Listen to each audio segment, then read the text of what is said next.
Hello.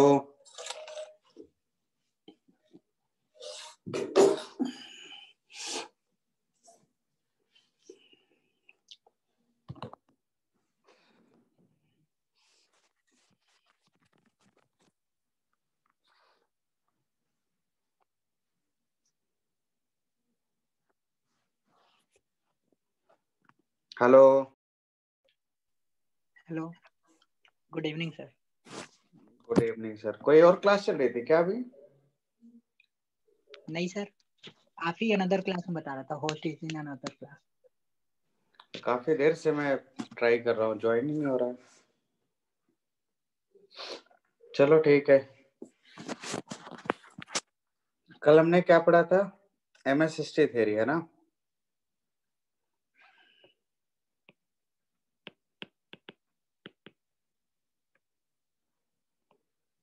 Maximum shear stress theory. अब देखो इसका ग्राफिकल रिप्रेजेंटेशन देखते हैं, ठीक है। Tau max can be written as sigma max minus sigma minimum divided by 2 and it should be less than equal to s by t by 2 factor of safety. yes or no? ऐसे लिख सकते हैं in terms of s by t। तो यहाँ से relation आ गया sigma max minus sigma minimum should be less than equal to s by t by factor of safety। ये यहाँ पे रिलेशन है। अब इसका हमें ग्राफिकल रिप्रेजेंटेशन देखना है कि how to represent this theory of failure graphically। let us consider this is principal stress 1, this is principal stress 2, and this is minus sigma 1 and this is minus sigma 2, correct? And this is SYT, this is SYC, this is SYT and this is SYC, correct? So in first quadrant, as we know that if we have biaxial state of stress like this in terms of principal stresses, this is sigma 1, sigma 2 and sigma 3 is equal to 0, correct? तो यहाँ पे हम लिख सकते हैं case 1 when sigma 1 is greater than sigma 2। तो आप मुझे बता सकते हो which one is sigma max? Sigma max कौन सी वैल्यू होगी? Hello, sigma 1, yes or no? And what is the value of sigma minimum? That is sigma 3, that is equal to 0। ऐसे लिख सकते हैं। तो अगर मैं इस थ्योरी को अप्लाई करूं तो क्या लिख सकता हूं मैं? sigma 1 should be less than equal to s by t by factor of safety and for limiting condition fs क्या हो जाएगा? 1।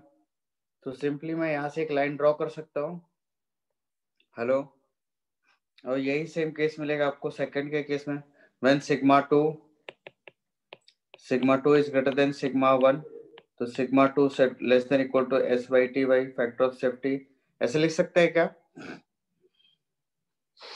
Hello, yes sir.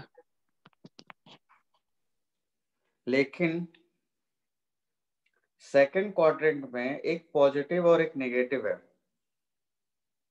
ठीक है। तो इस केस में देखो क्या होगा। सेकंड क्वाड्रेंट की अगर मैं बात करूं,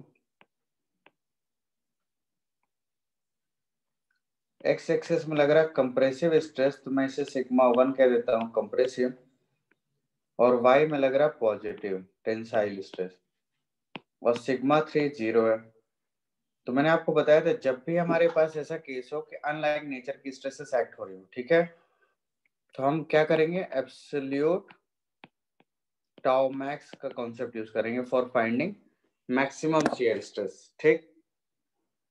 तो देखो क्या आएगा इसमें, हम ऐसे ले सकते हैं minus of sigma 1 minus sigma 2 by 2 comma sigma 2 minus 0 by 2 comma 0 minus sigma 1 by 2।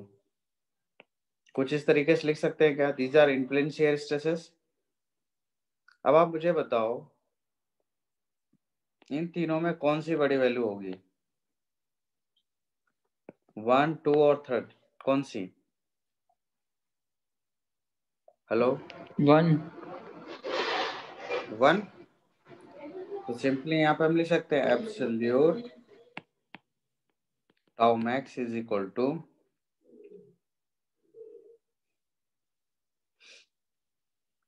Minus sigma 1 plus sigma 2/2। Yes or no? और for safe design it should be less than equal to s/t/2 factor of safety. ये 2 cancel out हो गया, तो sigma 1 plus sigma 2 should be less than equal to s/t। ऐसे लिख सकते हैं। मतलब इसकी वैल्यू क्या आएगी? इन दोनों स्ट्रेसेस के सम के इक्वल होगी। Yes or no? हेलो। तो अब यहाँ पे अगर मैं ग्राफ प्लॉट करूँ तो देखो क्या होगा। सपोज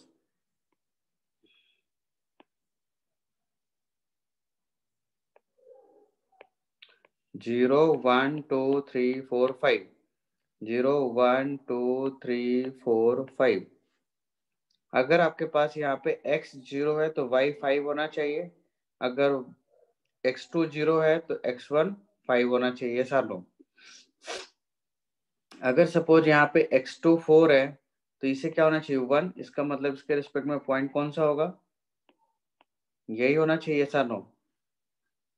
सिमिलरली इसके रिस्पेक्ट में दिस वन, इसके रिस्पेक्ट में दिस वन, इसके रिस्पेक्ट में कुछ ऐसा। करेक्ट। तो इन सारे पॉइंट्स को अगर मैं ज्वाइन कर दूं तो कुछ ऐसा बनेगा ये। हेलो।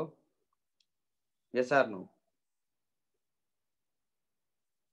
क्लियर है? समझ में आ गया कैसे बना?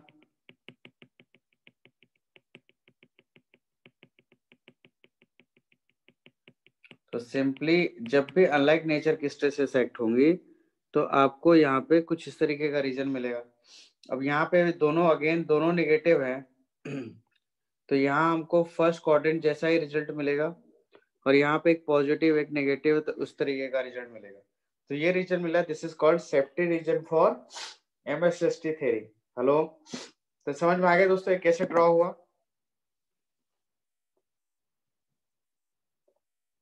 हेलो। तो एक और बार बता दीजिए। देखो हमने इस क्वाड्रेंट के लिए देखा रिजल्ट कि सिग्मा 1 प्लस सिग्मा 2 में माइनस साइन ले लेता हूँ इरिस्पेक्टिव ऑफ माइनस, है ना, less than equal to s/t upon factor of safety, या 1 ले लेते फैक्टर ऑफ सेफ्टी। तो ये हमारे पास इक्वेशन आई थी, है ना। Yes sir. तो इसमें क्या होगा? अगर मैं इसको 5 पार्ट्स में ब्रेक करूँ 1 2 3 4 5 1 2 3 4 5, करेक्ट। तो अगर यहाँ पे x2 सॉरी x1 अगर हमारा 0 है, सपोज हम s/t की वैल्यू कह दें कि इसका सम 5 आएगा, ठीक है, s/t की वैल्यू 5 है, करेक्ट। तो अब अगर हमारा x1 0 है तो x2 5 होना पड़ेगा। Yes or no? Yes sir. और अगर हमारा x2 0 है तो x1 हमारा 5 होना पड़ेगा, तभी तो दोनों का सम 5 आएगा। जी सर। तो वैसे ही अगर हमारे पास 4 है तो x में 4 है, सिग्मा 1 में, तो सिग्मा 2 में 1 होना चाहिए। Yes sir. तो कुछ यही पॉइंट मिलेगा। सिमिलरली दूसरा पॉइंट इधर कहीं। तो ऐसे हमारे पास पॉइंट्स मिलेंगे, तो इन सबको मैं ज्वाइन कर दूं तो एक ऐसी लाइन मिलेगी। Yes sir. क्लियर है? Yes sir.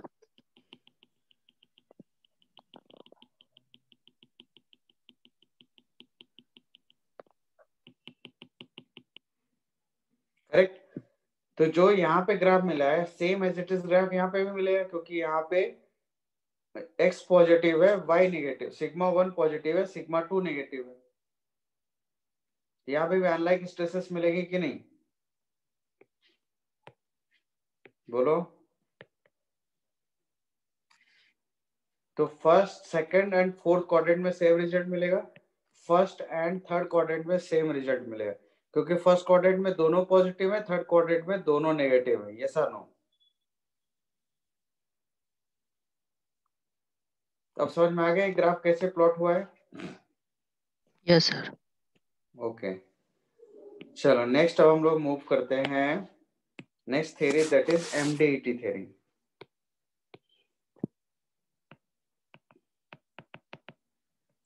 Maximum distortion energy theory कहता है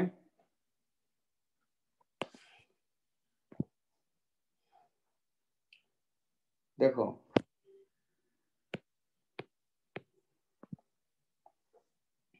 अगर मैं टोटल स्ट्रेन एनर्जी की बात करूं तो ये होता है volumetric strain energy plus maximum distortion energy, इन तीनों का सम होता है। और ये क्या होंगे? तीनों क्वांटिटी होंगी पर यूनिट वॉल्यूम। करेक्ट, पर यूनिट वॉल्यूम। समझ में आया कि नहीं? तो यहाँ पे maximum distortion energy per unit volume अगर लिखूं तो क्या आएगा? ये volumetric strain energy per unit volume minus sorry total strain energy per unit volume minus volumetric strain energy per unit volume आता है। यस और नो? अब वन बाय वन देखते हैं कि total strain energy per unit volume क्या है। Total strain energy per unit volume can be written as half of sigma 1 epsilon 1 plus half of sigma 2 epsilon 2 plus half of sigma 3 epsilon 3। Correct. और यहाँ पे epsilon 1 2 3 की value क्या है? तो epsilon 1 can be written as sigma upon e minus mu times of sigma 2 plus sigma 3 upon e। Similarly, epsilon 2 can be written as sigma 2 upon e minus mu times of sigma 1 plus sigma 3 upon e, and epsilon 3 is equal to sigma 3 upon e minus mu times of sigma 1 plus sigma 2 upon e। ऐसा relation होता है। Correct है।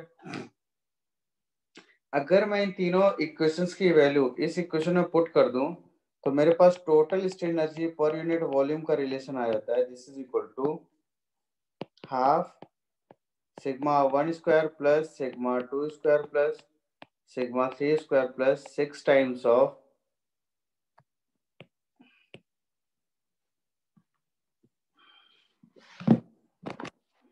दो second ना, मैं एक बार check कर लेता हूँ। इसकी वैल्यू आ जाती है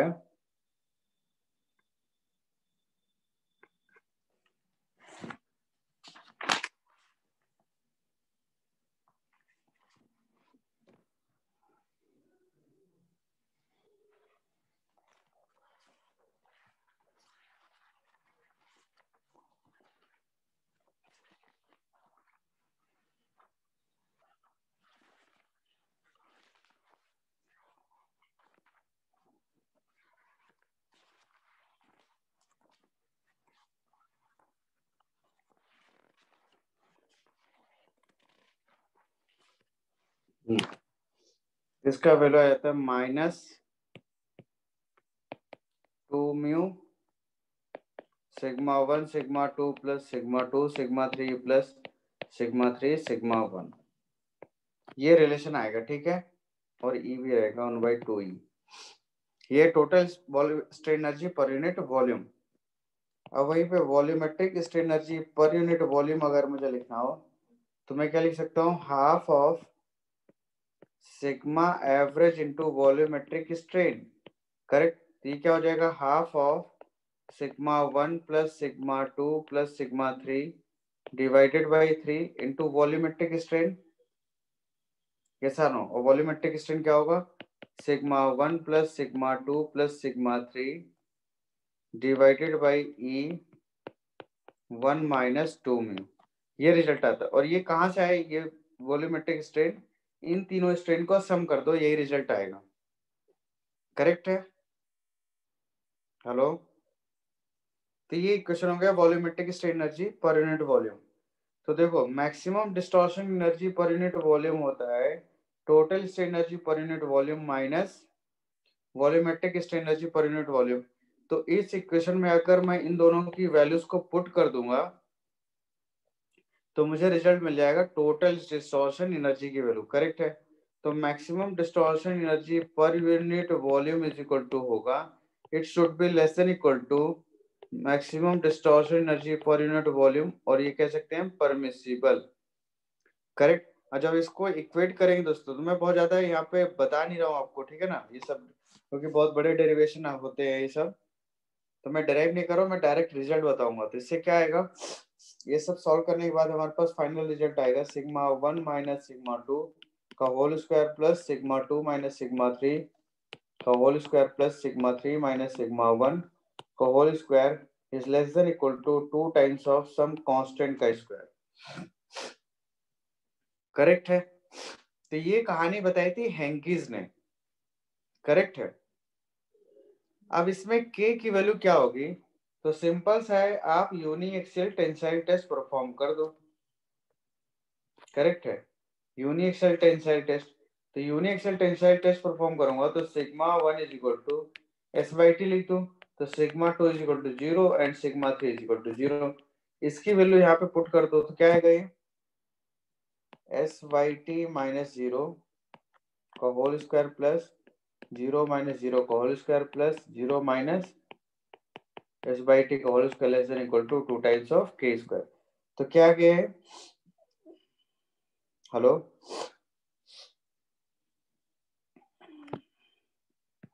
और मैंने यहाँ पे 2 लिख दिया गलती से, ये केस करो बस, ठीक है। तो ये क्या आएगा, 2 times of S by T का square less than equal to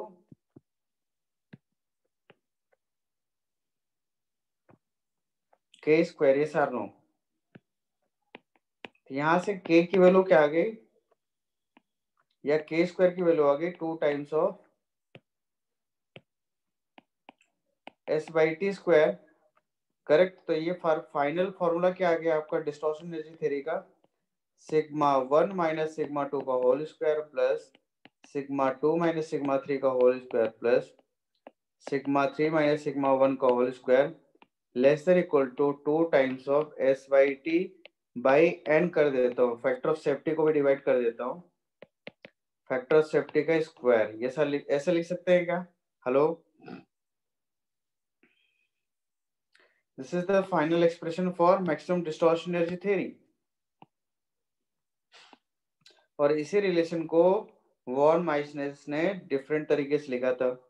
von माइसनेस ने कहा था second deviator component, second invariant equation of deviator component must be greater than और इक्वल टू सम कांस्टेंट का स्क्वायर। करेक्ट। तो ये फाइनल एक्सप्रेशन आता है फॉर 3D, किसके लिए, फॉर 3D। अब आपको 2D में देखना तो क्या करना पड़ेगा, फॉर 2D सिंपली आप कर दो सिग्मा 3 इक्वल टू 0।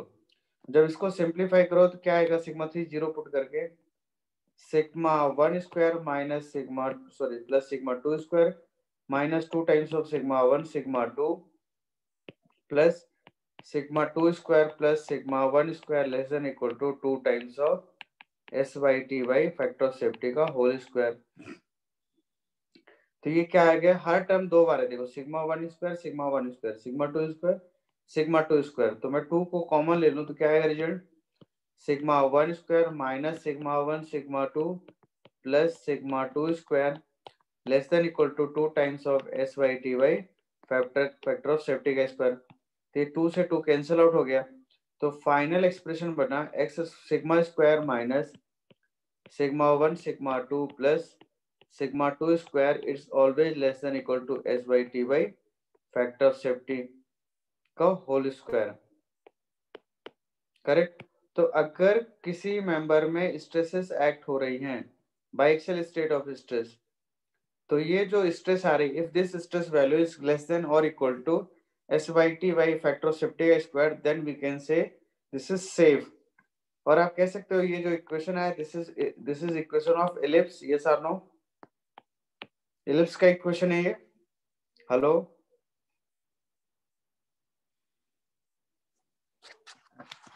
हेलो, आवाज आ रही मेरी, कोई सुन रहा है? Yes sir. समझ में आया कि नहीं, पहले बताओ। वैसे उम्मीद तो कम ही है, थोड़ा बहुत। बस फाइनल रिजल्ट याद रखो, कहाँ से आया ये मत याद रखना, ठीक है। सर 2D वाला ही याद रखना है। अरे ये फॉर्मूला याद रखो ना, ये वाला, ये आसान है फॉर्मूला है, सिग्मा 1 माइनस सिग्मा 2 का whole square plus sigma 2 minus sigma 3 का whole square plus sigma 3 minus sigma 1 का whole square should be less than equal to 2 ठीक है times sir. Of f by t by factor of safety का square. Okay sir, okay, yes sir. ये तो आसान formula है ना। हाँ, ये तो बहुत आसान। तो बस 3D से 2D के लिए क्या करना, सिग्मा 3 को 0 3 कर को देना, 0 कर तो देंगे, सिग्मा बन ठीक है। जाएगा, है कि नहीं। Yes sir. अब इसके लिए अगर मैं ग्राफिकल रिप्रेजेंटेशन, अब देखो इस एमडीटी थ्योरी का सबसे बड़ा एडवांटेज ये है कि इसमें मैक्सिमम मिनिमम इंटरमीडिएट तीनों ही प्रिंसिपल स्ट्रेसेस यूज में आ रही हैं for design, yes or no. जबकि प्रीवियस थियरीज जो हमने पढ़ी थी उसमें या तो मैक्सिमम आ रहा था या difference of maximum minimum, intermediate stress को कहीं भी कोई यूज नहीं कर रहा था, यस आर नो।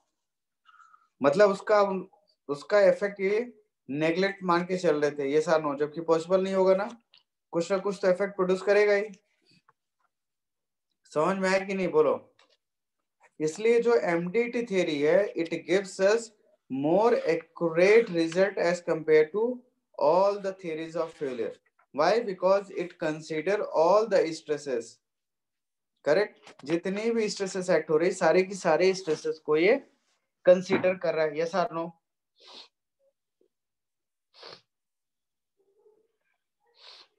करेक्ट। तो ये हो यस गया सर। 2D के लिए। अब देखो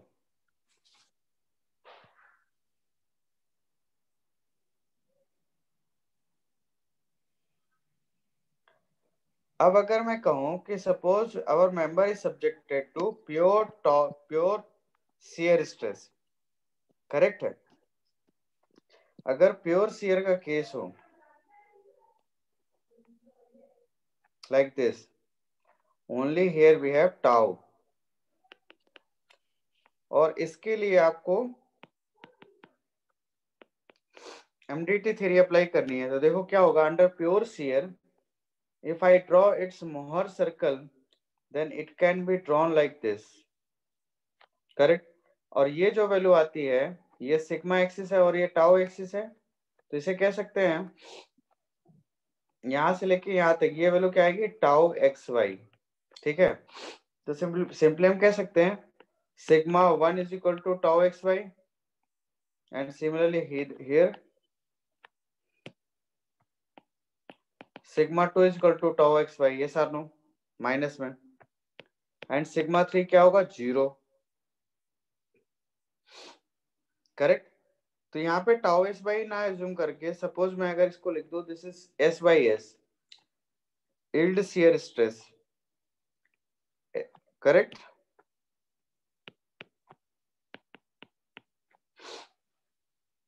तो अब इस इक्वेशन की वैल्यू को आप अपने मेन इक्वेशन में पुट कर दो तो क्या आएगा, S by S minus minus S by S का whole square plus minus S by S minus 0 का square plus 0 minus S by S का whole square less than equal to 2 times of S by T by factor of safety का whole square, ऐसा लिख सकते हैं। तो ये क्या आ जाएगा, ये प्लस में आ जाएगा, तो 4 एस बाई एस का square plus S by S square plus S by S का square 2 times of S by T by factor of safety का स्क्वायर, तो ये आ जाएगा 6 times of S by S का whole square less than equal to 2 times of S by T by factor of safety.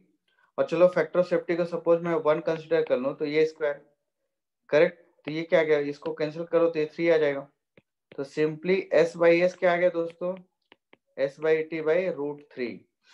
और आपने पढ़ा सुना हो कहीं कभी या कहीं देखा हो yield shear stress equal to 0.577 times of S by t. ऐसा रिलेशन कभी डिजाइन में पढ़ा है, या tau is equal to 0.577 times of sigma, hello.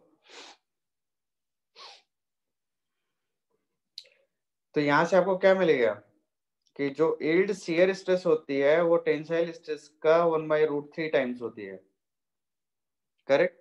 ये 0.577 times of S by T, ठीक है। इससे एक क्वेश्चन आया था गेट 2012-13 में। अब इसका ग्राफिकल रिप्रेजेंटेशन करें तो जैसे मैंने आपको बताया था, क्या था equation, sigma 1 square minus sigma 1 sigma 2 plus sigma 2 square less than equal to s by t by n factor of safety का होल स्क्वायर। ठीक है, तो ये एलिप्स का इक्वेशन है, x square minus x y plus y square less equal to a square. तो अगर हम यहाँ पे कंपेयर करें, करेक्ट है दोस्तों, तो सेमी मेजर एक्सिस होता है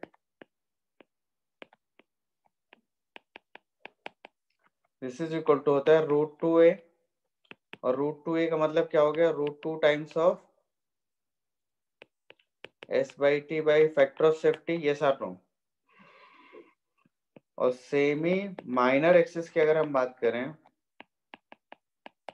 तो इसकी वैल्यू होती है √2/3 टाइम्स ऑफ a। तो इसकी वैल्यू क्या आ जाएगी, √2/3 times of s by T by factor of safety, yes or no, ऐसे लिख सकते हैं।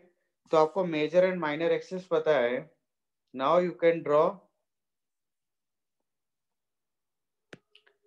graphical representation of this von Mises theory। तो इसके लिए मैं सबसे पहले ट्रेस्का ड्रॉ कर देता हूँ, ये मेरे लिए रेफरेंस हो जाता है। और ये जो एक्सिस आएगी ना दोस्तों, this is the major axis for von Mises theory, correct, ये मेजर एक्सिस है,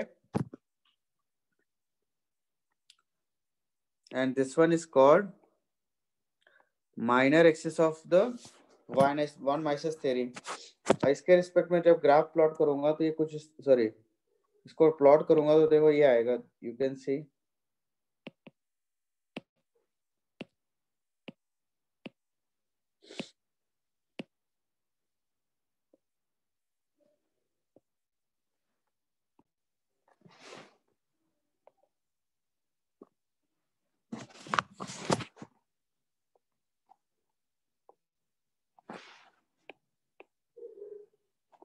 और ये सारे कॉर्नर पॉइंट से पास होते हैं, ठीक है ना। तो कुछ इस तरीके से हम ड्रॉ कर सकते हैं, करेक्ट।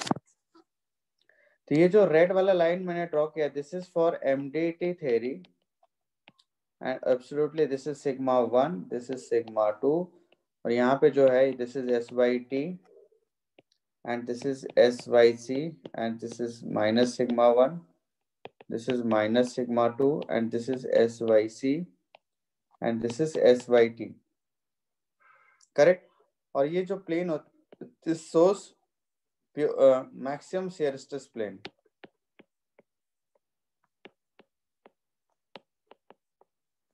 करेक्ट। और जो अंदर वाला ग्राफ मैंने शो किया है, this belongs to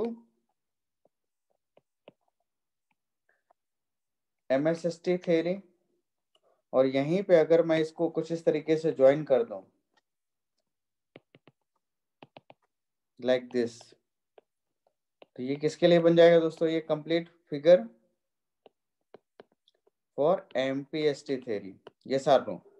तो तीनों थ्योरीज को हम कुछ इस तरीके से रिप्रेजेंट कर सकते हैं। हेलो,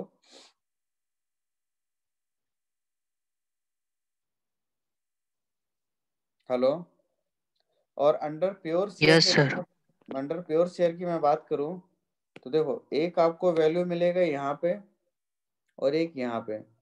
अगर मैं इनके स्ट्रेस की वैल्यू बताऊं with respect to this point, तो here we get 0.5 times of s by T, और ये देता है आपको MSST थ्योरी। जबकि इस पॉइंट के रिस्पेक्ट में अगर मैं बात करूं तो ये यहाँ पे आता है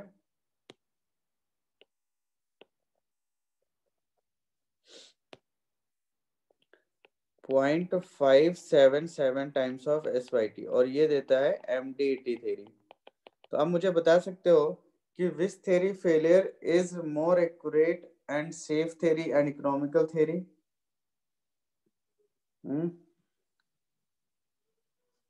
सपोज देखो, आप जब डिजाइन कर रहे होते हो, सपोज आपका कोई पॉइंट यहाँ पे लाई करे, you can see here, MSST होगा। MSST theory is a over safe and uneconomical theory है, वही मैं यहाँ बताने की कोशिश कर रहा हूँ। तो ये पॉइंट दिख रहा है ब्लैक कलर का, मैंने एक मार्क किया यहाँ पे in between along the maximum shear stress plane, इसे shear diagonal भी कहते हैं, ठीक है। This is called as shear diagonal। अगर मैं यहाँ पे कोई पॉइंट मार्क करूं तो आप कह सकते हो ना कि this point corresponding to MSST theory belongs to failure region, yes or no? But MDT theory के रिस्पेक्ट में वो सेफ रीजन में लाइक कर रहा है, yes or no? बोलो जी सर। समझ में आया कि नहीं?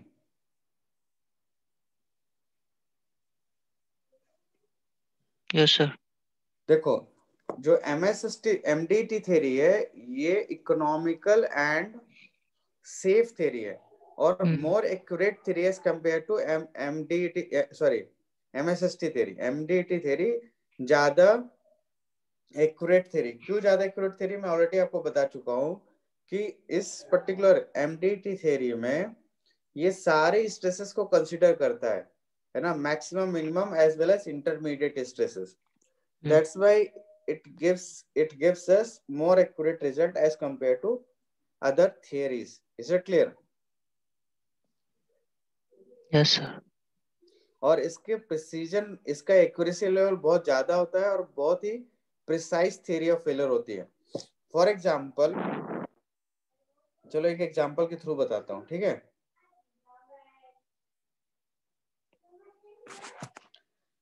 देखो MSST थ्योरी के रिस्पेक्ट में अगर मैं बताऊं डिजाइन स्ट्रेस, जिसे अलाउबल स्ट्रेस कहते हैं, वो 0.5 टाइम्स ऑफ SYT होता है, ये सारनो। और अगर मैं कोई मटेरियल सेलेक्ट करूं जिसका SYT 100 मेगा पास्कल है तो ये क्या आएगा 50 मेगा पास्कल। और वहीं पे with respect to MDT theory की मैं बात करूं तो इसकी वैल्यू कितनी होती है 0.577 टाइम्स ऑफ SYT। तो ये क्या आएगा 57.7 मेगा पास्कल आएगा कि नहीं, बोलो। अब सपोज कोई कंपोनेंट है जिसमें स्ट्रेस इंड्यूस्ड जो आ रहा है वो सपोज 52 मेगा पास्कल आ रहा है, ये स्ट्रेस इंड्यूस्ड हो रही है। तो हम कह सकते हैं ना कि this component is failed by MSST theory but it is safe by MDT theory। क्यों? क्योंकि ये है ना अलाउबल स्ट्रेस। अगर आपकी स्ट्रेस 50 मेगा पास्कल से कम है तब तो MSST थ्योरी के रिस्पेक्ट में सेफ है, इससे ज्यादा लगेगा तो फेल हो जाएगा।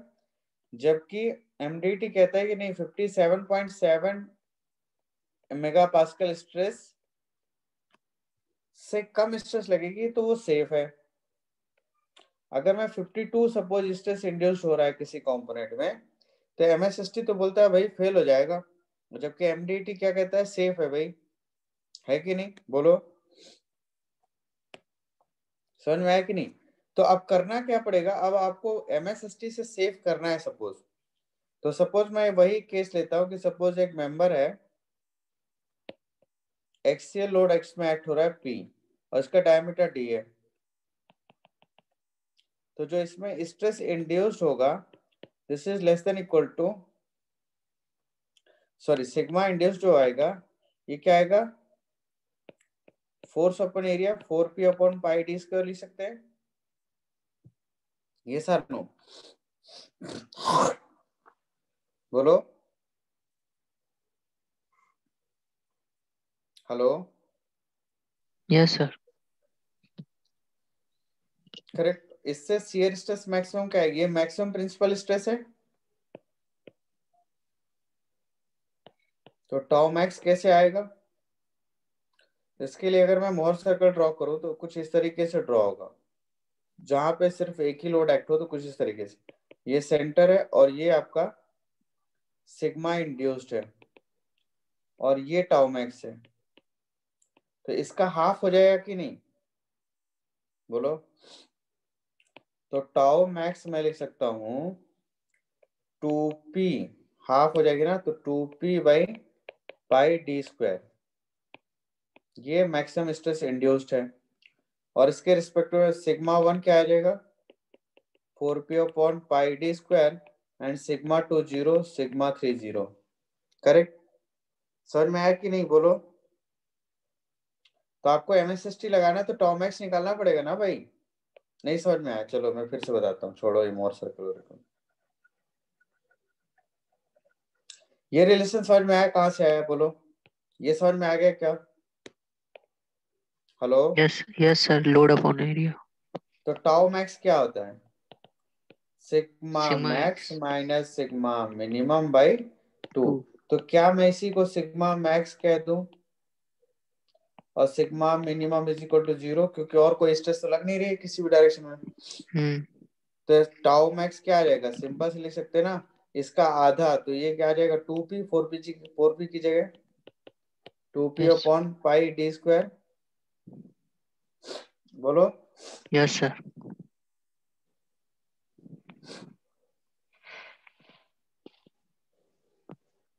तो ये टाउ मैक्स क्या है, अब एमएसएसटी थ्योरी अप्लाई करो तो क्या लिख सकता हूँ, tau max should be less than equal to tau permissible, yes sir no. तो क्या आ जाएगा, ये 2p by pi D square less than is equal to s y t की वैल्यू मैंने ऑलरेडी लिख दी 0.5, परमिसिबल टाउ परमिसिबल की वैल्यू 50 मेगा पास्कल। तो यहाँ पे मैं लिख सकता हूँ d square is greater than equal to 2p upon pi into 50, यही आएगा। तो यहाँ से आप डायमीटर कैलकुलेट कर लोगे।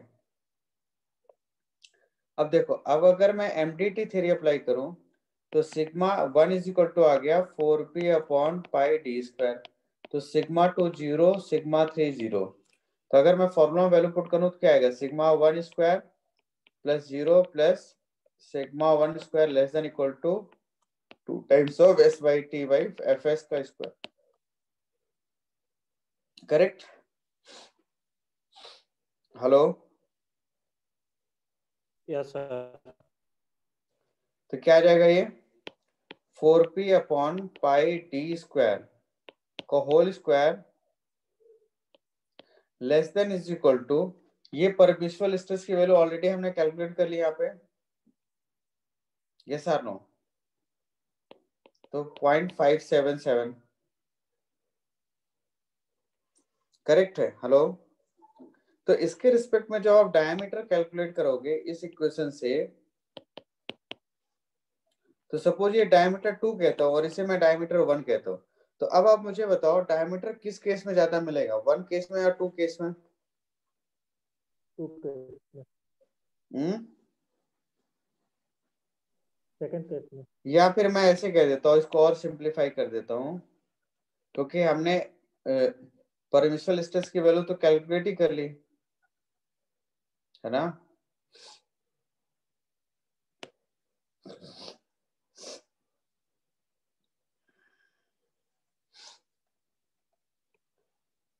तो sigma induce less than equal to sigma permissible कर दो, और सिग्मा परमिसिबल की वैल्यू एमएसएसटी सॉरी एमडीटी की वैल्यू ये है, तो 4p upon pi D square is greater than equal to 0.577 times of S by t, yes or लो।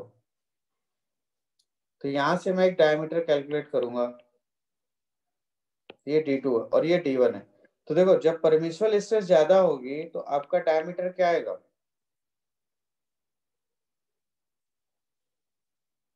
बोलो। Suppose एक ये शाफ्ट बनाना है, समझो कि इसकी परमिसिबल स्ट्रेस अगर 57.7 मेगा पास्कल है और एक कहता है 50 मेगा डायमीटर ज्यादा पास्कल आएगी। है, तो इस केस में डायमीटर क्या आएगा, कम आएगा ना as compare to this one, क्योंकि अल्टीमेटली इसे जाना है नीचे डिनोमिनेटर में। ये क्वेश्चन पे छोड़ो, ये चलो मैं यहाँ 4 कर देता हूँ, अब ठीक है। अब बताओ,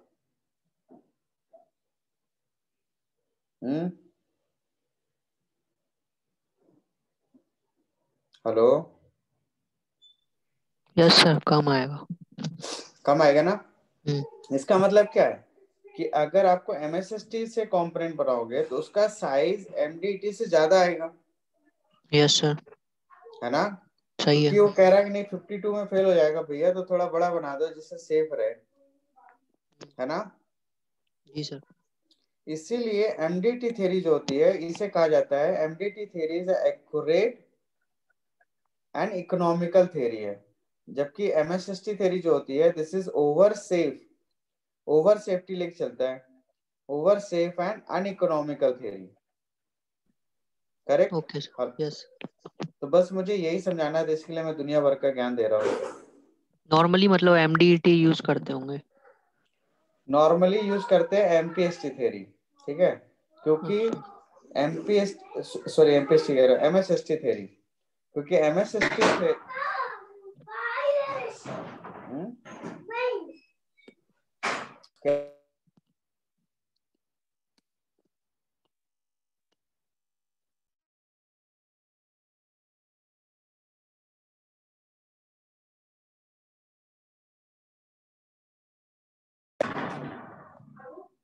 हेलो, यस सर। वहां ही बारिश हो रही है क्या? इधर तो बारिश हो रही है। नो सर, अभी नहीं हो रही, कल होगी। चलो, तो यहाँ से मैं कंक्लूजन ये लिख रहा हूँ, एमएसएसटी थ्योरी और एमडीटी थ्योरी, क्योंकि यही दोनों थ्योरी डक्टाइल मटेरियल के लिए एप्लीकेबल है। ये होती है ओवर सेफ और ये होती है सेफ थ्योरी, है सानो। और दूसरा क्या है? अनइकोनॉमिकल है, जबकि ये थ्योरी क्या है? इकोनॉमिकल। करेक्ट। और ये मोर प्रिसाइज थ्योरी होती है।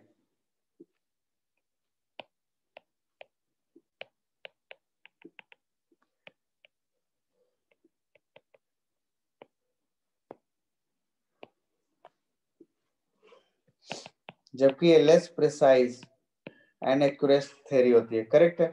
ये बेसिक डिफरेंस होता है एमएसएसटी एंड एमडीटी थ्योरी में। अब देखो इनसे प्रॉब्लम सॉल्व कैसे करेंगे, ये सब तो ठीक है जो भी है थ्योरीज है। अब मैं तुम्हें प्रॉब्लम बताता हूँ, ठीक है, तब पता चलेगा कि एक्चुअल में इन थ्योरीज को कैसे यूज करते हैं ना।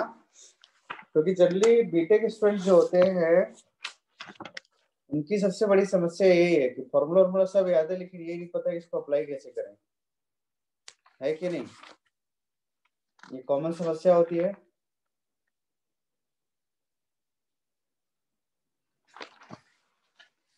अब मैं आपको बताता हूँ यहाँ पे,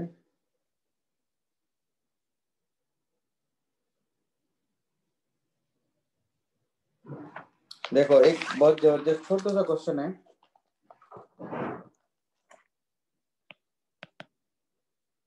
गेट 2015 का, और थोड़ा सा मैंने आपको बताया था ना कि यहाँ पे जो डिजाइन है वो एकदम अलग है ना, जो आप पढ़ते हो उससे अलग है।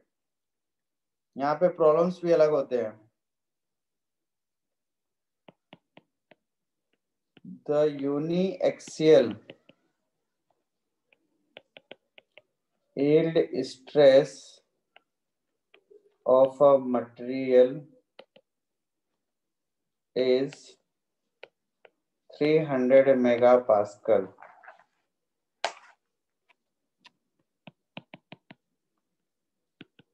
According to von Mises theory,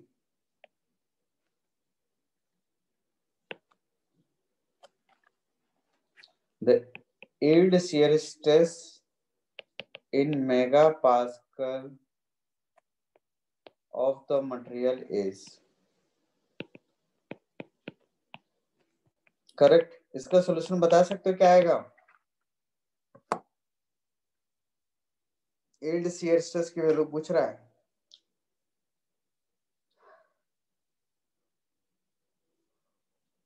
और ये एसवाईटी दे रखा है। चलो इतना जोर मत दो, मैं बताता हूँ। अभी मैंने आपको बताया कि एस बाई एस इक्वल होता है 0.577। SYT by root 3. SYT. Yes. Correct. 0.577 times of SYT. तो अब समझ में आया ये मैं क्यों ऐसा निकाल रहा था इसको। ये कई बार पूछा गया है, बस मल्टीप्लाई कर लेना आंसर मिल जाएगा, है कि नहीं। एक और ऐसे ही मैक्सिमम डिस्टॉर्शन एनर्जी की थ्योरी का क्वेश्चन आया था। ये क्वेश्चन देखो, प्योर टॉर्शन लग रहा है and the maximum shear stress tau max given है that is 100 megapascal. The yield and ultimate strength SYS given है 100 मेगापास्कल। SYT गिवन, ओहो SYT था वाला है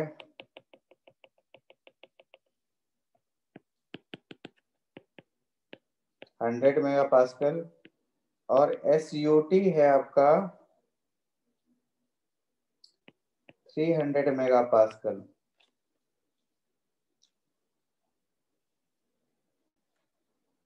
और मैंने ये भी गलत लिखी, ये है 300 मेगापास्कल और ये 450 मेगापास्कल।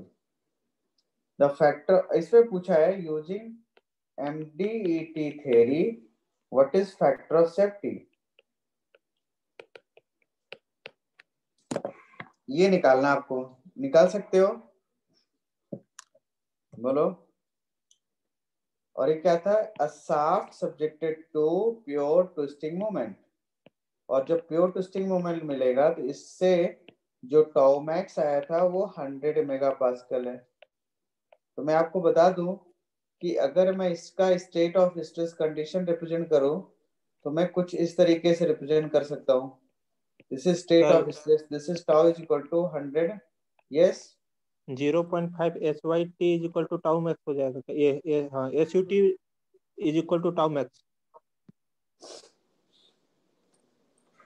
देखो कुछ मत लगाओ, कुछ दिमाग मत लगाओ, ये समझो कि ये लग रहा है कुछ इस तरीके का। इसका अगर मैं मोहर सर्कल ड्रॉ करूं तो मुझे बताओ कि जो ये कोऑर्डिनेट है वही सर्कल का सेंटर कहलाएगा ये सर नो, ये क्या कहलाएगा, this is sigma 1 is equal to tau max, ये जो आपने लिखा था tau, and sigma 2 is equal to minus tau. Pure shear का, हालांकि यहाँ पे आप लगा सकते हो, हाँ yes, S/S is equal to SYT by N into 0.577। यही कह रहे थे क्या? Yes sir. हाँ, अल्टीमेटली इसको सॉल्व करोगे तो यही रिजल्ट आएगा। यही मैं बता रहा था कैसे आया ये। चलो खैर, प्रीवियसली मैंने आपको ऑलरेडी बता चुका ना इसका केस। तो ये क्या आएगा बोलो, ये 100 हो गया और ये SYT यूज करेंगे 300 बाई N इंटू 0.577। ये क्या हो जाएगा बताओ, इसमें N क्या आएगा बोलो,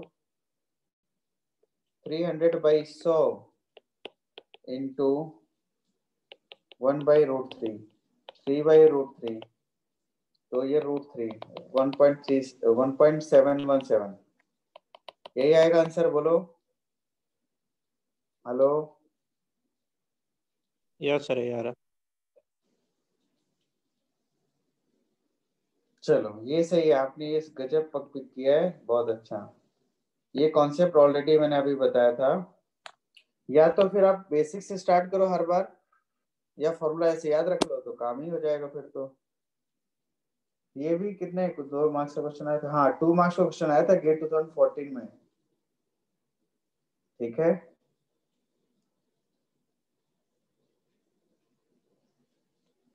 चलो कुछ और प्रॉब्लम कराओ।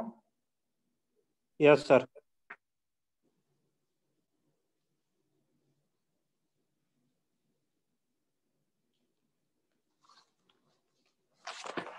लेटेस्ट ही कराता हूँ, क्या बाकी क्वेश्चन कराऊंगा।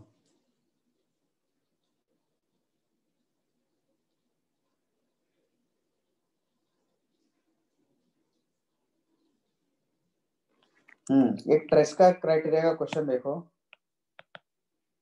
गेट 2014 का क्वेश्चन है, 15 का क्वेश्चन है ये।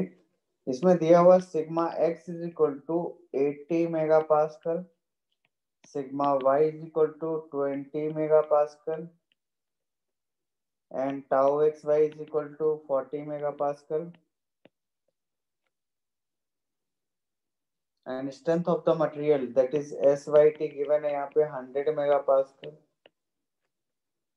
तो फैक्टर ऑफ सेफ्टी निकालना है आपको, क्या होगा, और यूज करना है MSST थ्योरी। बोलो क्या आंसर आएगा इसका।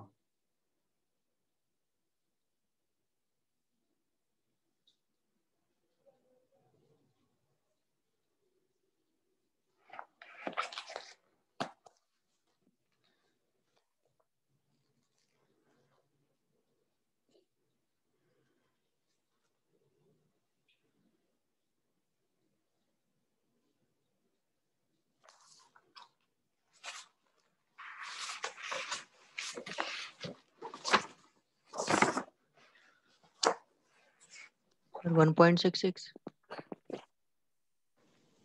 1.66 नहीं पता मुझे, चलो देखते हैं।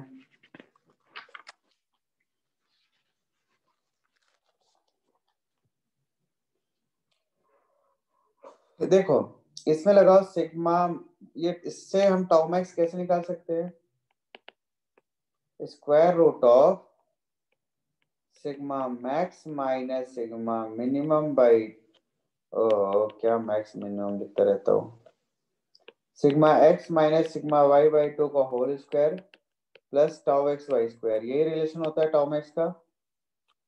इसमें वैल्यू पुट कर दो तो क्या आएगा, 80 माइनस 20 बाई 2 का whole square plus 40 square and this is less than equal to s by t by 2 times of n, factor of safety चलो n लिख देता हूँ। इसको सॉल्व करो तो क्या आएगा, 80 में 20 गया 60 बटा 2 30, ये आएगा 50, 50 less than equal to s by t given है कितना 100 बाई 2n, तो n इज इक्वल टू क्या आ गया 1, और क्या। Hello yes sir. क्या गड़बड़ हुई।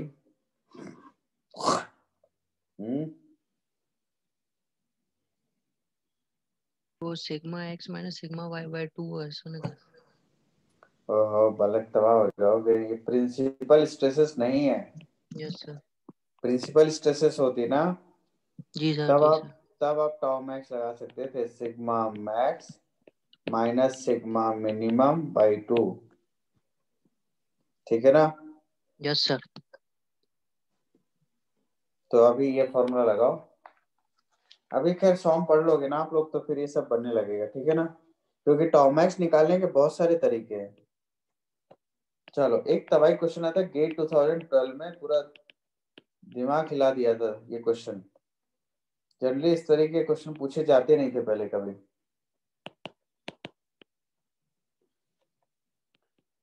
10 5 0 5 20 0 0 0 -10, ये स्टेट ऑफ स्ट्रेस कंडीशन है और पूछ रहा है कि according to von Mises yielding criteria what is the value of s by s, और यूज करना है MDET थ्योरी। अब बोलो कैसे सॉल्व करोगे, तो प्रयास करोगे या हम डायरेक्ट बताएं। करेंगे सर। चलो कर लो फिर, गुड।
सॉल्व हो जाए तो बताओ फिर, ठीक है।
हेलो, आंसर आ गया? हाँ सर, अभी सिग्मा 1 सिग्मा 2 है। अच्छा, चलो ट्राई। सर 14.8 है क्या?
आंसर आ गया बाल को?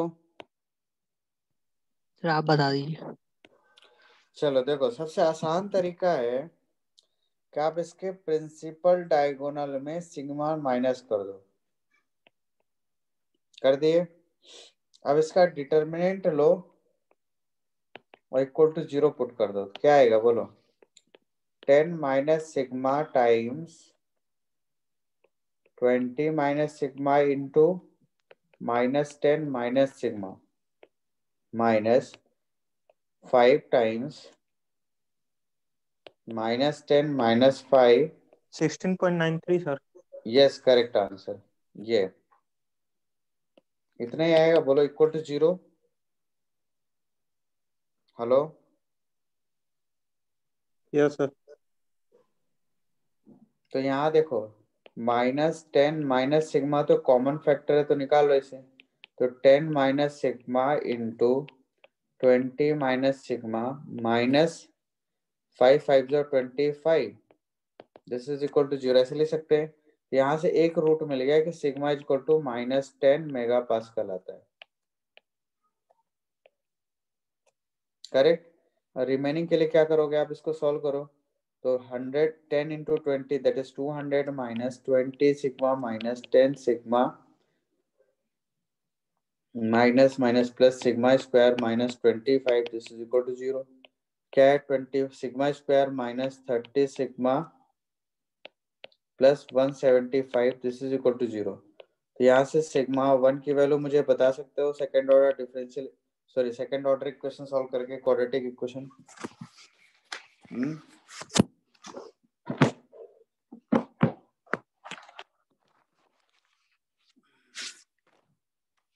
चलो मैं सॉल्व करता हूँ, आप लोग भी ट्राई करो।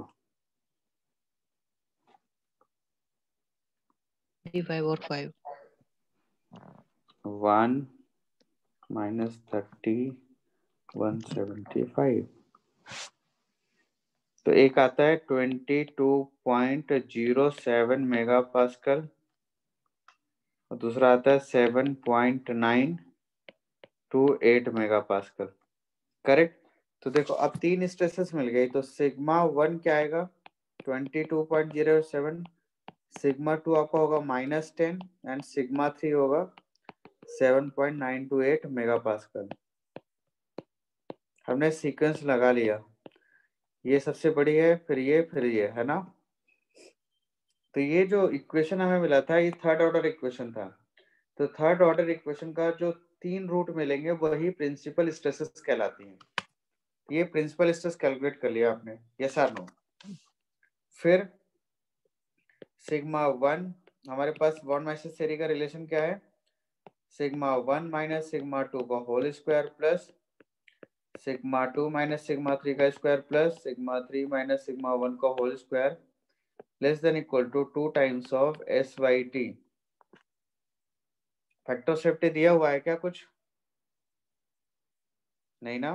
तो s no by sir. T का स्क्वायर। तो यहाँ से आप एस बाई टी की वैल्यू मुझे बता सकते हो क्या आएगा, इनकी वैल्यू पुट करके, इन तीनों इक्वेशन की वैल्यू इस इक्वेशन पुट करके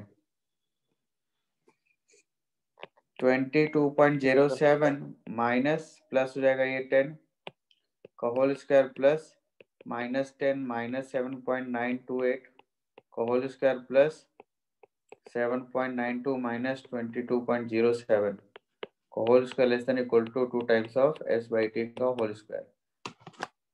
देखो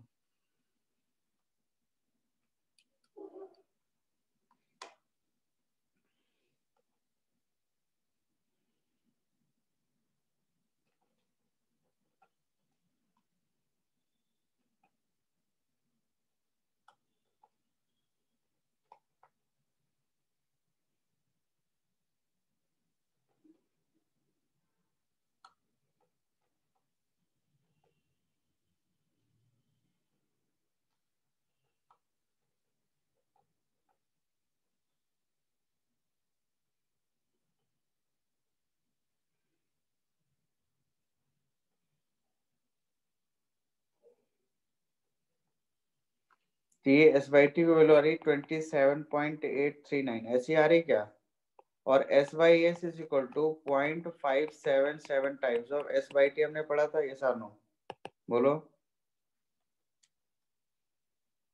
ऐसा पढ़ा था। तो ये आ गया 16.063, यही आ रहा आंसर सबका। Yes sir. तो समझ में आया प्रोसेस कैसे हमने की इसमें। ये स्टेट ऑफ स्ट्रेस कंडीशन दिया हुआ था, तो हमने सिंपल से क्या कर लिया कि इस स्टेट ऑफ स्ट्रेस कंडीशन में प्रिंसिपल डायगोनल सिग्मा माइनस कर दिया। तो इस तरीके से हम three dimensional state of stress condition में प्रिंसिपल स्ट्रेस कैलकुलेट कर सकते हैं, ठीक है।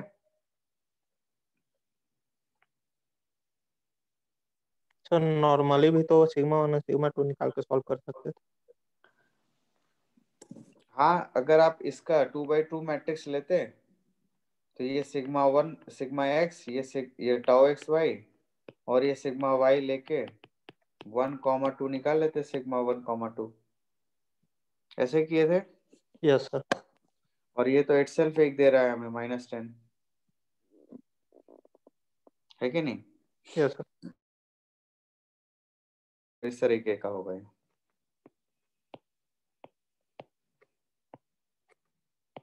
ये आपको लग रहा है कितना 10, इस डायरेक्शन में 20, इस डायरेक्शन में -10 यानी कंप्रेसिव।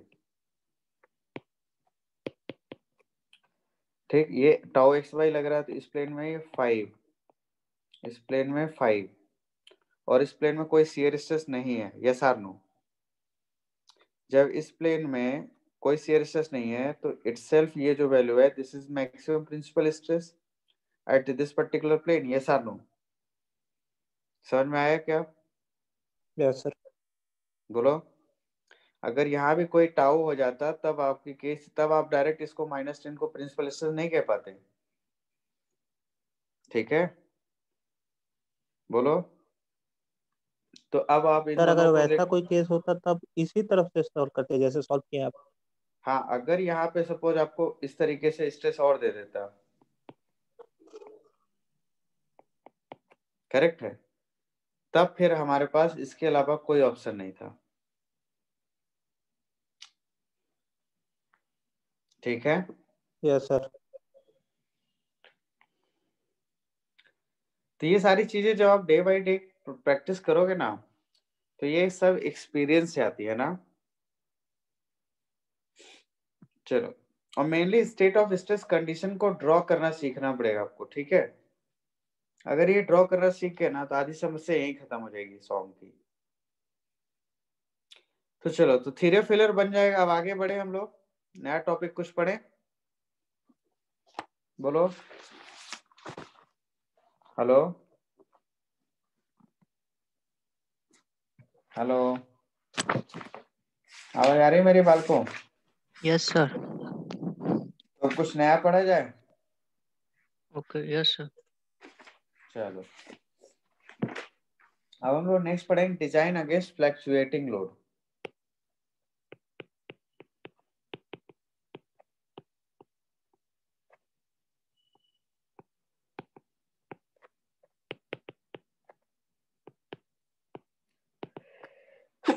हाँ हाँ,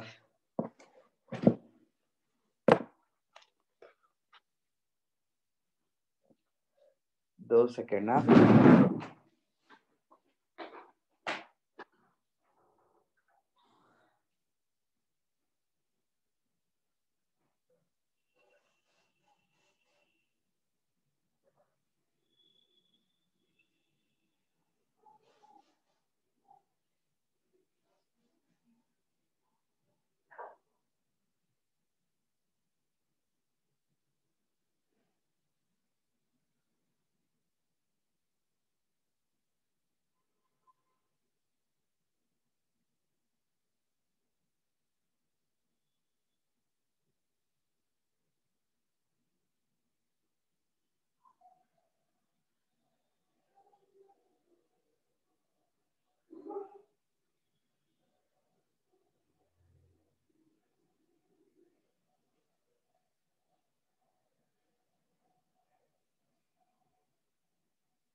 हेलो, चलो अब हम लोग पढ़ते हैं design against fluctuating load.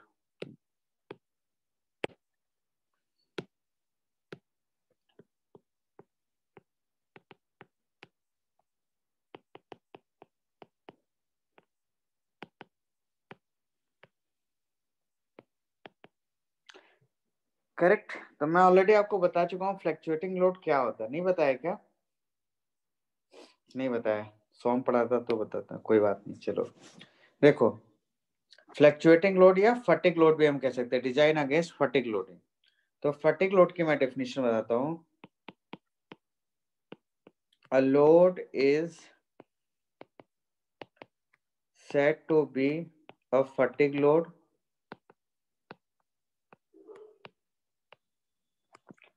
when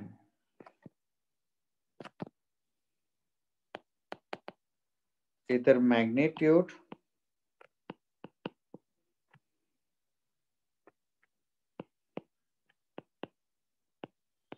changes with respect either magnitude or direction or both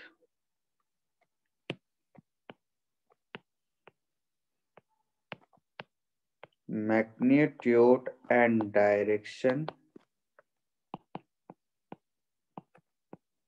changes with respect to with respect to time.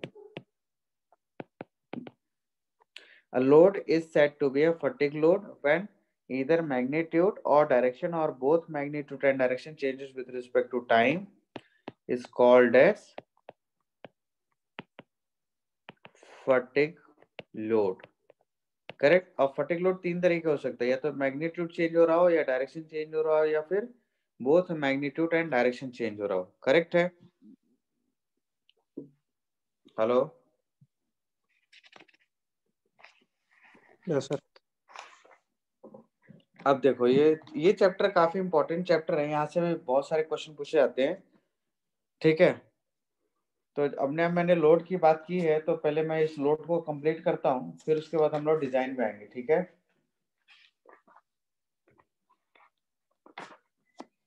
तो तीन तरीके जैसे मैंने आप बताया, तो एक होता है कंप्लीटली रिवर्स फटिग लोड. क्या होता है?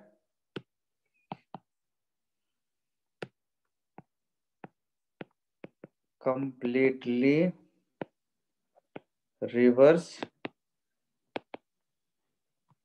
Fatigue load. और यहीं पे मैं क्या कह सकता हूं इसे? It can be represented like this.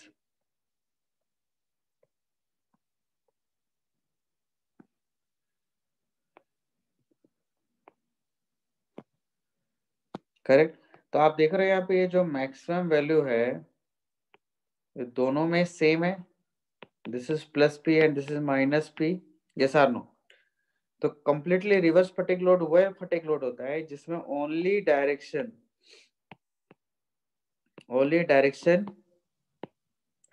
changes with respect to time. Correct. Then this is called as completely reverse fatigue load. और आपने एक नाम सुना होगा एंड्रेंस लिमिट. नाम सुना है? इसके लिए जो हम टेस्ट करते हैं रोटेटिंग बीम मेथड, वो कंप्लीटली रिवर्स फटिग लोड के बेसिस पे की जाती है. करेक्ट है. और इसी से रिस्पेक्ट में एसएन कर्व बनता है. करेक्ट है.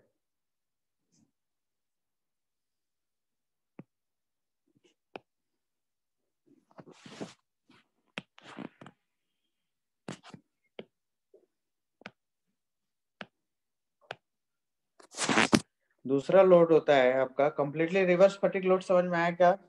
When only direction changes with respect to time, then this is called as completely reverse fatigue load. एक लोड होता है आपका repeated stress.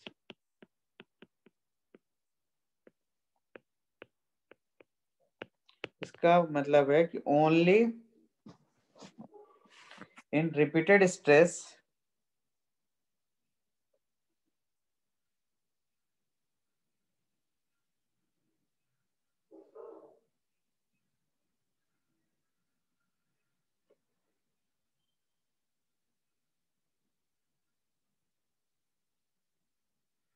you can see here under this repeated stress the stress मैंने कर दिया, repeated load अगर मैं कहूं, तो इसमें अगर मैं ग्राफ प्लॉट करूं लोड वर्सेस टाइम. करेक्ट. तो इस केस में क्या होगा? The load is varying about its mean position like this. Here only magnitude changes with respect to time. Is it clear? You can see here this is maximum P और ये क्या है? 0. तो 0 से P के बीच में वेरिएशन हो रहा है, तो हम सिंपली कह सकते हैं only magnitude changes with respect to time, then this is called as repeated load. Third आता है fluctuating load,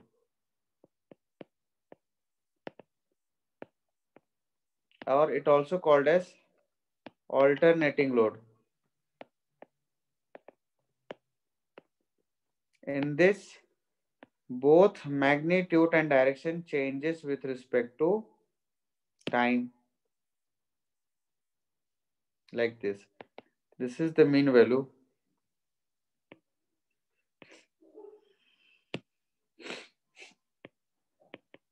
Suppose this is P, this is minus P by 2. तो आप देख रहे हो मैग्नीट्यूड भी चेंज हो रहा है और डायरेक्शन चेंज हो रहा है, यस और no?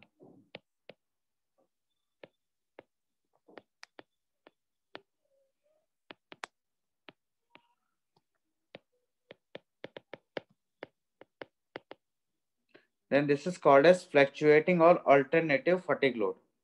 Is it clear? Hello? Yes sir. तो ये समझ में आ गया, 3 वेराइटीज के लोड होते हैं। चलो अब हम लोग सबसे पहला एक टर्म पढ़ेंगे, that is stress concentration. Stress concentration की अगर मैं बात करूं तो होता है क्या है कि due to discontinuities stress magnify हो जाती है सर नो, उस पर्टिकुलर डिसकंटिन्यूटी रीजन में। तो इस स्ट्रेस मैग्निफिकेशन को कहते हैं हम stress concentration.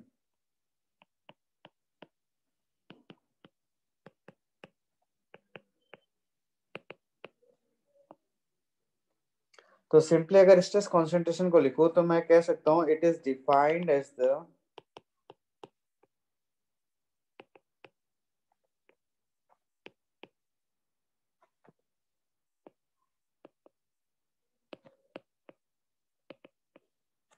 localization of high stress due to the irregularities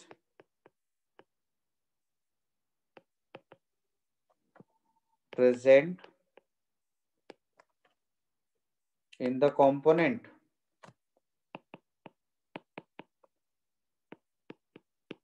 correct, irregularities present in the component and abrupt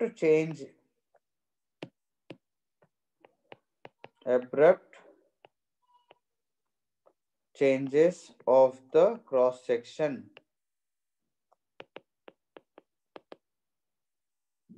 correct. तो इसका मतलब क्या हो, suppose you can see ideally हमारे पास कुछ इस तरीके का कंपोनेंट होना चाहिए। सपोज ये सब मान लो कि सर ये शाफ्ट है, बट एक्चुअल में शाफ्ट कैसे बना होता है, it is looking like this.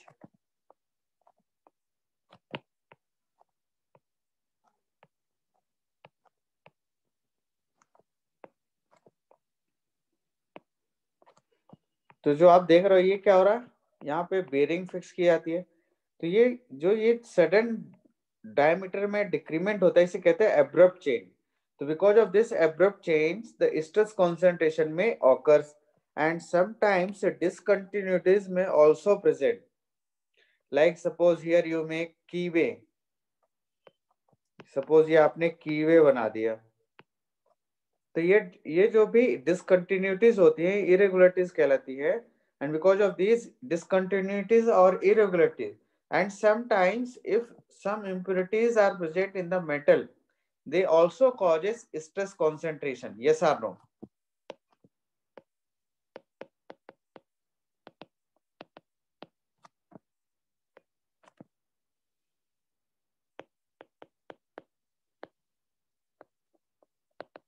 Correct. तो ये सडन एब्रप्ट चेंज हो गया, this is irregularities and these are impurities। तो ये मेन रीजन होते हैं स्ट्रेस के लोकलाइज हाई स्ट्रेसेस के लिए, है ना? मतलब ये स्ट्रेस को मैग्नीफाई कर देते हैं। Is it clear? हेलो। तो सिंपल सा स्ट्रेस कॉन्सेंट्रेशन का मीनिंग समझ में आया, क्या कहलाएगा? Stress concentration means magnification of stress at a localized region due to discontinuities or irregularities or abrupt change in shape and size or impurities present? Yes or no? Hello, Yes, मतलब sir. कुल मिला के कुछ भी भसड़ कर दो तो अगर स्ट्रेस बढ़ Yes, जाए sir. तो स्ट्रेस कॉन्सेंट्रेशन कहलाएगा। Yes, sir. ठीक है, और इसी को मेजर कैसे कहते हैं? तो KT. देखो यहाँ पे, in order to consider the effect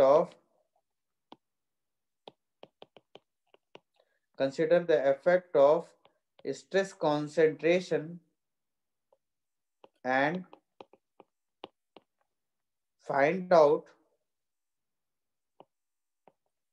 localized stresses, a factor is called stress concentration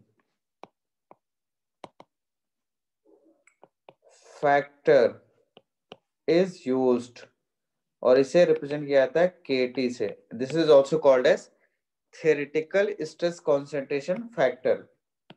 क्या कहलाएगा ये? theoretical stress concentration factor, yes or no? And this KT is nothing but it is the ratio of, क्या कहलाएगा ये? highest value of actual stress near discontinuity divided by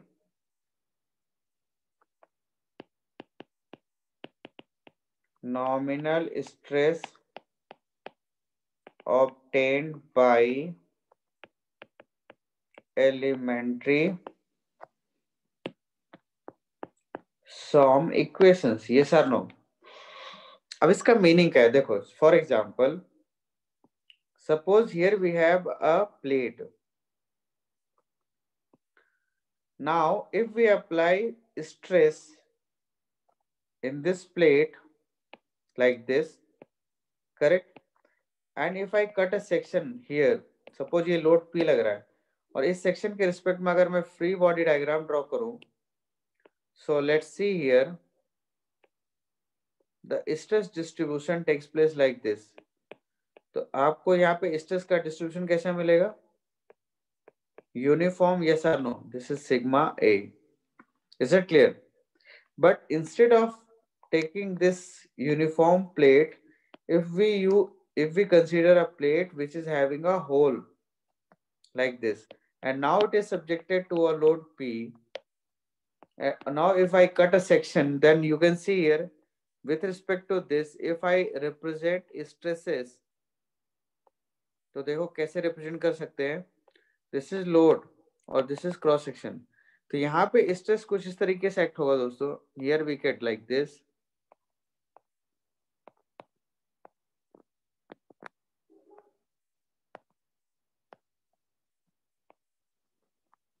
तो आप यहाँ पे देख रहे हो स्ट्रेस कैसे लग रही है? लाइक दिस, यस और no? And this is the average value and this is maximum value, this is sigma max and this is sigma average. तो आप देख रहे हो जहां पे डिसकंटिन्यूटीज है वहीं पे स्ट्रेस मैग्नीफाई हो गई, यस और नो? बोलो हेलो। तो यहाँ पे जो KT कहलाता है, this is nothing but this KT is nothing but this is sigma max divided by sigma nominal और sigma average, yes or no? तो ये समझ में आ गया अब स्ट्रेस कॉन्सेंट्रेशन है क्या? Hello,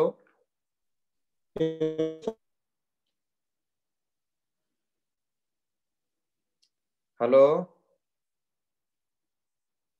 Yes, sir. ये समझ में आ गया स्ट्रेस कॉन्सेंट्रेशन क्या है?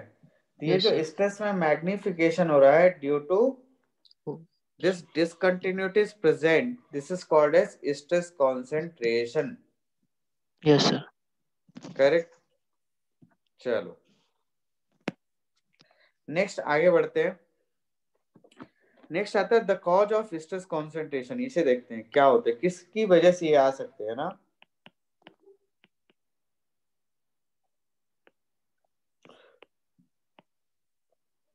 देखो फर्स्ट कारण है इसका, that is variation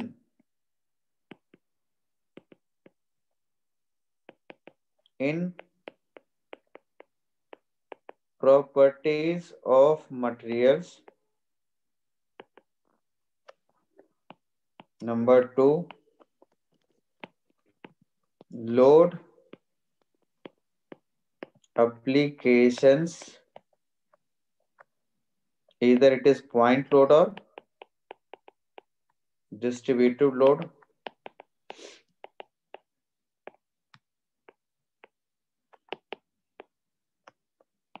Third, abrupt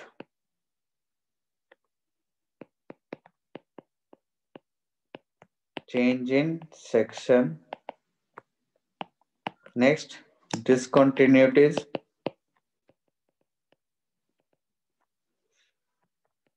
In the component. Next, machining scratch.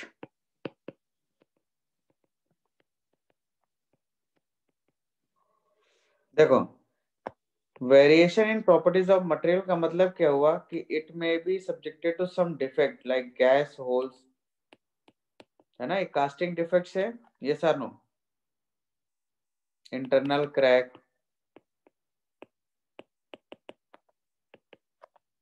Cavities, slag inclusion. इनकी वजह से मैं आपको बताया था कि सपोज ये मेटल है और यहाँ पे सपोज कहीं वाइड है, कहीं इम्प्योरिटीज है, तो then these all impurities, voids, cracks, they will produce stress concentration. yes or no? अब अगर मैं लोड की बात करूं तो सपोज देखो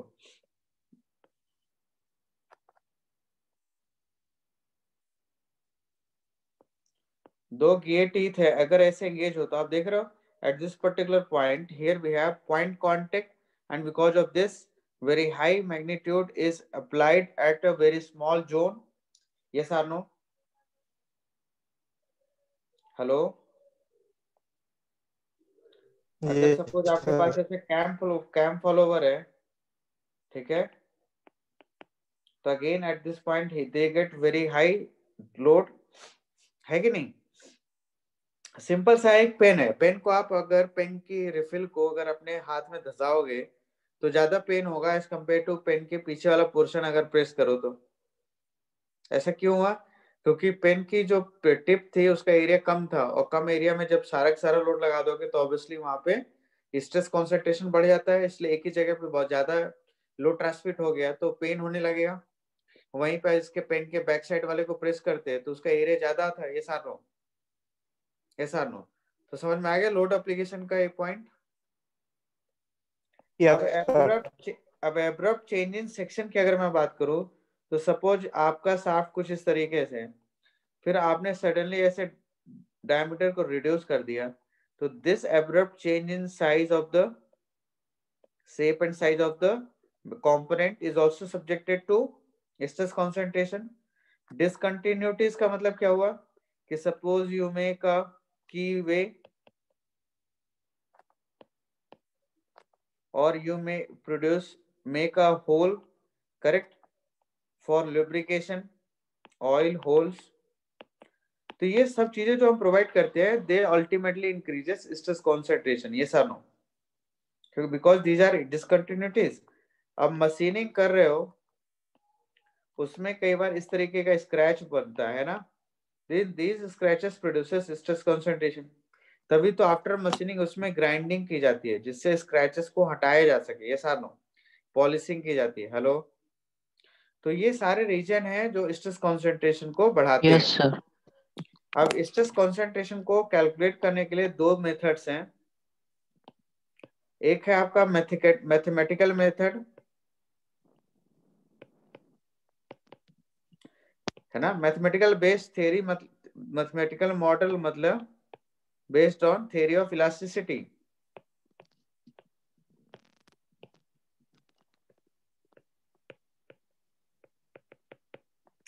आजकल हाई एंड कंप्यूटर्स आगे सॉफ्टवेयर है, उसमें आप अप्लाई करके एनसिस वगैरह क्या है, ये मैथमेटिकल मॉडलिंग ही सॉल्व करते हैं, यस और नो। तो उस तरीके से आप पता कर सकते हो। यह दूसरा मेथड है, एक्सपेरिमेंटल मेथड।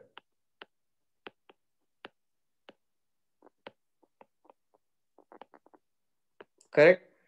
तो ये दो तरीके हैं जिसकी हेल्प से हम स्ट्रेस कॉन्सेंट्रेशन को फाइंड आउट कर सकते हैं। करेक्ट है? Hello sir. चलो नेक्स्ट आगे बढ़ते हैं।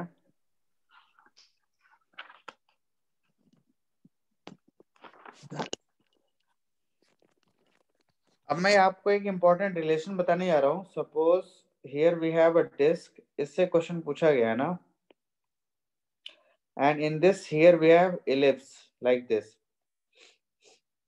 and you can see this is minor semi-axis B and this is major semi-axis A. Yes or no? Now if it is subjected to uniform stress like this,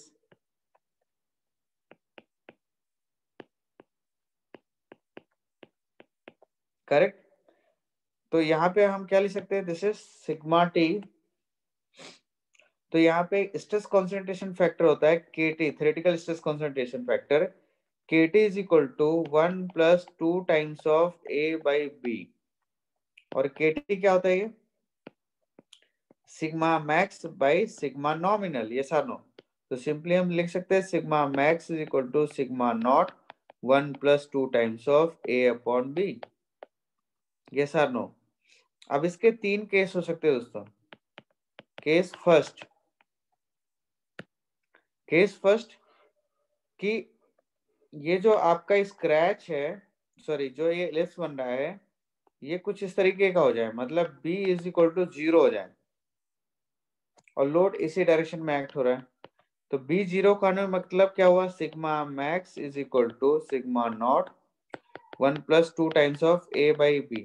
B 0 का मतलब क्या है कि जो सिग्मा मैक्स है ये close to infinity हो जाएगा। यस और नो? इट मींस ये जो स्क्रैच बन रहा है अक्रॉस द अप्लाइड लोड के अक्रॉस अगर स्क्रैच हुआ, then this is very severe and very dangerous. Yes और नो? बोलो। वहीं पे केस 2 की अगर मैं बात करूं कि आपका इस बार स्क्रैच कुछ इस तरीके से है अलोंग द अप्लाइड लोड, मतलब यहाँ पे क्या कह सकते हैं हम, here A is equal to 0, तो सिग्मा मैक्स क्या आ जाएगा दोस्तों, सिग्मा नॉट 1 + 0, तो sigma max is equal to sigma naught. Yes और no? Yes sir. Hello. Yes इसका सर। मतलब क्या है कि अगर कोई scratch along the applied load act हो रहा हो तो इसका कोई मेजर इफेक्ट नहीं पड़ता। यस और no? Yes sir. This is not severe. अब यहाँ पे मैं थर्ड केस बता रहा हूँ कि if A is equal to B हो जाए, है ना, मतलब यहाँ पे इलिप्स की जगह पे बन जाए क्या, ये होल। तो इस केस में सिग्मा मैक्स क्या आएगा, सिग्मा नॉट 1 + 2 आ जाएगा कि नहीं, that is sigma max is equal to 3 times of sigma naught. तो देखो यहाँ पे अगर सर्कल बन गया तो 3 टाइम्स स्ट्रेस मैग्नीफाई कर देता है कि नहीं, नॉमिनल स्ट्रेस का। हेलो। ये सर कर देगा। तो इससे समझ में आया कि स्ट्रेस कॉन्सेंट्रेशन जो है कितना सीवियर होता है and it is more dangerous for brittle material. Ductile material में अगर स्टैटिक लोडिंग है तो स्ट्रेस कॉन्सेंट्रेशन का कोई खास इफेक्ट नहीं हो पाता है, क्योंकि under static loading localised plastic deformation होता है मटेरियल के अंदर, और वो प्लास्टिक डिफॉर्मेशन जो स्ट्रेस इंड्यूस और स्ट्रेस मैग्नीफाई हो रही है उसको वो नेग्लेक्ट कर देता है। ये सार नो? Yes sir. तो स्ट्रेस कॉन्सेंट्रेशन का डक्टाइल मटेरियल में अंडर स्टैटिक लोडिंग में कोई खास मेजर इफेक्ट नहीं पड़ता, लेकिन ब्रिटल मटेरियल में इसका मेजर इफेक्ट पड़ेगा, चाहे वो स्टैटिक लोडिंग हो या चाहे वो फटिक लोडिंग हो। और फटिक लोडिंग में स्ट्रेस कॉन्सेंट्रेशन डक्टाइल मटेरियल हो चाहे ब्रिटल, दोनों में वो सीवियर रोल प्ले करता है। यस और नो? याद रखोगे मैंने क्या बोला, फिर से एक बार रिपीट करता हूं। Under static loading the stress concentration effect on ductile material is very less, or it can be completely avoidable due to localized plastic deformation. But in case of brittle material, since there is no plastic deformation, local plastic deformation or local yielding, the stress concentration may produces its effect on brittle material under static load itself. Yes or no? But वहीं पे फटिक loading होगा तो चाहे वो ductile हो या brittle, both materials are affected by the stress concentration. Yes और no? समझ में आ गया? फटिक लोड में सर एक बार लिख देता हूँ यार, इतना क्यों. स्टैटिक देखो, स्टैटिक लोड है और दो मटेरियल है, डक्टाइल है और ब्रिटल. डक्टाइल मटेरियल में होता है लोकल यील्डिंग. मतलब लोकल यील्डिंग मतलब समझे कि थोड़ा बहुत इलास्टिक डिफॉर्मेशन, तो no effect of stress concentration. जबकि इसमें क्या होगा, no localised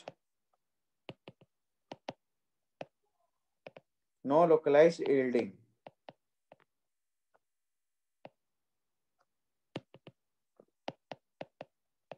Therefore,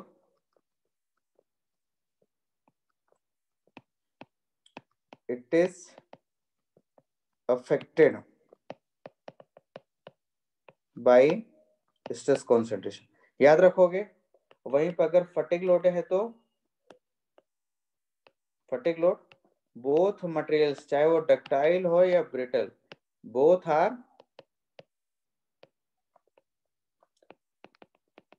affected by stress concentration. yes or no? समझ में आ गया? हेलो जी सर. तो रीजन समझ में आ गया. डक्टाइल मटेरियल स्टैटिक लोड में क्यों अफेक्टेड नहीं होता? क्योंकि लोकलाइज यील्डिंग होता है यहाँ पे. ठीक है. जबकि ब्रिटल में कोई लोकलाइज यील्डिंग नहीं होती, वो डायरेक्ट फेल होगा, तबाह हो जाएगा. ठीक है. तो ब्रिटल मटेरियल चाहे स्टैटिक लोड है या फटिक लोड हो, दोनों में ही सीवियर इफेक्ट पड़ता है स्ट्रेस कंसंट्रेशन का. तो चलो फिर यहीं पे आज समापन करते हैं क्लास का. कल आगे पढ़ेंगे इसके आगे की स्टोरी. ठीक है. Yes sir. तो इतना समझ में आया आज? कुछ थोड़ा बहुत समझ में आई चीजें? जी सर, बाकी चलो पढ़ने पे है. Yes sir. चलो ठीक. Thank you sir. Thank you sir.